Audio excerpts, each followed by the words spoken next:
어린아이들은 자기만의 숨어있는 공간을 갖고 싶어합니다. 이렇게 말하면 부모들은 자기 방 있으면 되는 거 아니냐 그렇게 생각합니다만 실제 그렇지 않습니다.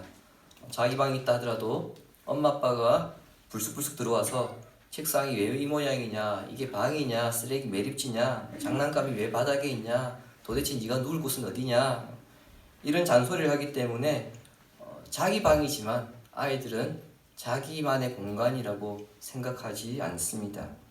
오히려 옷장 안이나 하다못해 엄마 아빠 몰래 숨겨놓은 비밀 상자라 부르죠. 그런 상자를 더 좋아합니다. 그래서 형제들끼리 싸웠다든지 부모에게 야단 들었을 때 또는 친구들과 사이가 안 좋을 때 자기 방을 찾기보다는요, 그 옷장 안에 숨어 있다든지 아니면 집에서 가장 찾기 어려운 베란다 창고 같은 그런 공간을 더 좋아합니다. 이런 모습은 어린 아이에게만 있는 것이 아닙니다. 살아가면서 마음이 너무 힘든 상황을 우리가 만날 때가 있죠. 인간관계 이리 치이고 저리 치이고 하는 일마다 꼬이고 실패해서 더 이상 지금의 상황에서 아무것도 하고 싶지 않을 때, 누구에게도 들키지 않으려고 꽁꽁 싸매두었던 나의 속마음이 만천하에 드러났을 때 사람들은 자기만 알고 있는 그 공간으로 숨고 싶어합니다. 성도라고 해서 다를 바 없죠. 성도 이전에 먼저 사람이다 보니 교회 생활로 또는 교회 밖의 생활로 힘들어질 때 자기만의 공간에 가고 싶어합니다. 그런 공간에 가면 정말 힘들 때 모든 것을 내려놓고 다시 회복할 수 있는 힘을 얻을 수 있다, 그렇게 생각하죠. 하지만 그것은 그 순간 일시적인 고통을 피하는 것이기 때문에 미봉책에 불과합니다. 근본적인 방법은 되지 못한다는 겁니다. 예수님의 제자들도 그런 곳을 찾고 싶어 했습니다. 예수님의 십자가의 사건으로 말미암아 자신의 꿈이 무너진 것은 물론이고요, 당장 자신들의 안위도 걱정되었기 때문에 어디론가 숨어야 했습니다.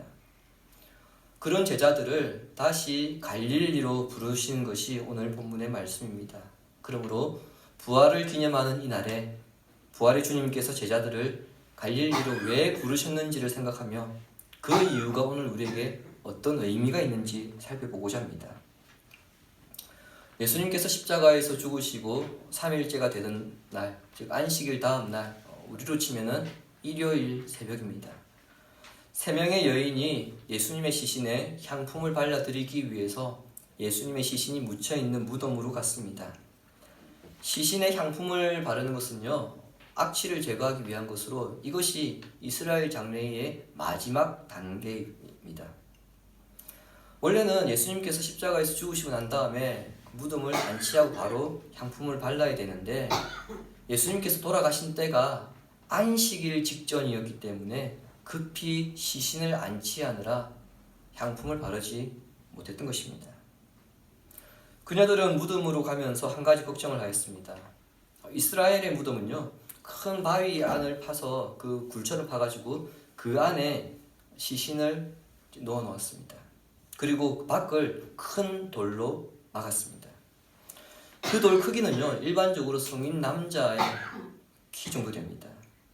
그러므로 여인 3명이 무덤 입구를 막아놓은 돌을 옮긴다는 것은 결코 쉬운 일이 아니었습니다. 이런 이유로 그들은 3절에 기록된 것처럼 누가 우리를 위해 돌을 굴려줄 것인가, 이렇게 말한 것입니다. 이것은 질문이 아닙니다. 자신들이 직면한 문제로 인한 탄식입니다. 그런데 돌을 굴리는 것도 문제이지만 더 큰 문제가 있습니다. 그것은 총독의 허락을 구하는 것입니다.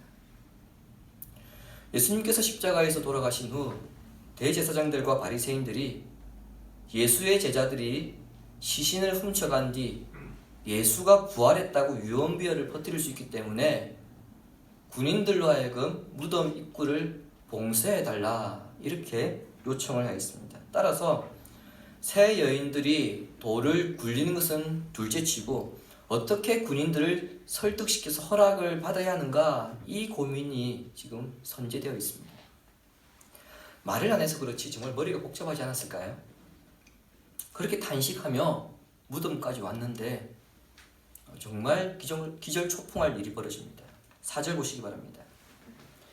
눈을 들어본즉 벌써 돌이 굴려져 있는데 그 돌이 심히 크더라. 그 돌은 여인들이 생각했던 것보다도 훨씬 더 컸습니다. 그런데 그 돌이 굴려져 있었던 것입니다. 시신이 안에 있는 무덤은요, 반드시 입구를 돌로 막아놓고, 그리고 이것이 무덤이다 그것을 표시하기 위해서 색칠을 했습니다. 이게 이스라엘의 무덤입니다. 그러므로 돌이 무덤에서 그 입구에서 굴려져 있었다는 것은 다른 말로는 무덤이 지금 비어 있다는 것을 의미합니다. 놀란 여인들이 무덤 안에 들어가서 흰옷 입은 청년을 만났는데 그 청년으로부터 소설보다 더 이상한 말을 듣게 됩니다. 두 가지입니다. 하나는 6절이거든요. 십자가에 못 박혀 죽으신 나사렛 예수가 살아나셔서 지금 여기에 없다, 이 말입니다. 오늘날 긴급한 상황이 생기면 스마트폰으로 긴급 안내 문자가 발송되든지 아니면 동네마다 그 비치되어 있는 사이렌이 울립니다. 그 당시에는요, 여기저기 전령들이 다니며 소리를 쳤거나 아니면 나팔을 울렸습니다. 그런데 그런 소동도 없었습니다. 대제사장 가야바는 우리가 이겼다 그렇게 승리에 도취해서 잠들어 있었고요. 빌라도 역시 유대인들의 소요를 잘 막았다며 안심하며 깊이 잠들어 있었습니다. 그녀들은 예수님에 대해서 어떻게 생각했습니까? 향품을 발라드려야 하는 시신으로만 여겼지 예수님이 살아나셨다 그건 생각도 못하고 지금 무덤까지 왔습니다. 즉 모두가 예수는 죽었다 그렇게 생각할 때 천사를 통해 전해진 메시지는 무엇입니까? 아니라 살아나셨다입니다. 즉 무덤에 계시지 않는다는 것이 천사가 준 결론입니다. 무덤은 죽은 자가 있는 곳입니다. 그렇다면 여인들은 무덤 안에서 향품을 바를 이 일을 할 필요가 없어졌습니다. 예수님이 살아나셨기 때문에 이제는 그 소식을 전해야 했던 것이죠. 이것은 곧 여인의 일이 바뀌었음을 나타냅니다. 여러분, 이것이 부활이 우리에게 주는 의미입니다. 부활을 목격하고 부활의 소식을 들었다면 그날로 정인이 되었기 때문에 전해야 합니다. 그래서 여인들로 하여금 제자들에게 전하도록 천사는 두 번째 메시지를 줍니다. 7절 말씀을 우리 함께 읽도록 하겠습니다. 가서 그의 제자들과 베드로에게 이르기를 예수께서 너희보다 먼저 갈릴리로 가시나니 전에 너희에게 말씀하신 대로 너희가 거기서 배우리라 하라. 아멘. 예수님께서 갈릴리로 먼저 가실 테니까 제자들에게 전해서 갈릴리에서 만나자고 전해라, 이것입니다. 이 말의 8절은요, 여인들이 곳곳에 숨어있는 제자들을 만나기 위해서 뒤돌아보지 않고 정신없이 달려갔다고 그렇게 기록하고 있습니다. 이상한 점은 마가는 그의 복음서를 끝내면서 예수님의 부활보다 갈릴리에서 예수님과 제자들이 만난 것을 더 중요하게 여기고 있더라는 점입니다. 무슨 말이냐? 우리가 가진 성경은요, 마가복음 16장 1절부터 20절까지 그렇게 기록되어 있습니다. 아마 여러분들 지금 성경에 보시면은 1절부터 20절까지 기록되어 있는 것을 확인하실 수 있을 겁니다. 하지만 대부분의 성경학자들은 마가복음 원본은 8절에서 끝나는 걸로 결론 내립니다. 그래서 우리가 가지고 있는 성경은요, 8절 앞에 뭐가 있습니까? 여는 대괄호 부호가 있죠. 그리고 20절 끝에는 닫는 대괄호 부호가 있습니다. 이것은 후대에 삽입되었다 그런 의미입니다. 오늘날 우리가 가지고 있는 신구약 성경은 여러 개의 사본을 맞추어서요, 하나의 성경으로 완성된 것입니다. 다른 표현으로는 성경의 원본은 존재하지 않는다 그런 뜻이죠. 그러므로 어느 사본이 조금 더 원본에 가까운가, 그것을 연구한 것이 여러분 사본학이라고 하는 학문입니다. 신약 성경의 사본들 가운데 가장 권위 있는 사본은요, 주후 AD 4세기에 기록되었을 것으로 추정되는 신해산 사본이 있고요. 그리고 AD 5세기에 기록되었을 것으로 추정하는 알렉산드리아 사본이 있습니다. 이 두 사본이 가장 오래되었고 원본에 가장 가까울 것이다. 그렇게 인정합니다. 그런데 이 두 사본이 마가복음 16장 8절에서 끝이 납니다. 9절부터는 없는 거예요. 그러니까 마가복음의 결론이 어떻게 끝납니까? 갈릴리에서 만나자. 그리고는 마가가 성경을 끝내버렸습니다. 왜 마가는 부활보다 갈릴리를 강조하면서 그의 복음서를 마무리할까요? 제자들은 지금 예루살렘 곳곳에 숨어 있고요. 예수님의 무덤도 예루살렘에 있기 때문에 예루살렘에서 만난다면 지금 당장 만날 수 있습니다. 불과 몇 시간 안에 제자들 다 소집해서 만날 수 있습니다. 뿐만 아니라 우리가 주일에 지금 사도행전을 통해서 살펴보고 있지만 예수님께서 승천하신 후에 12사도들의 주 무대가 어디입니까? 예루살렘입니다.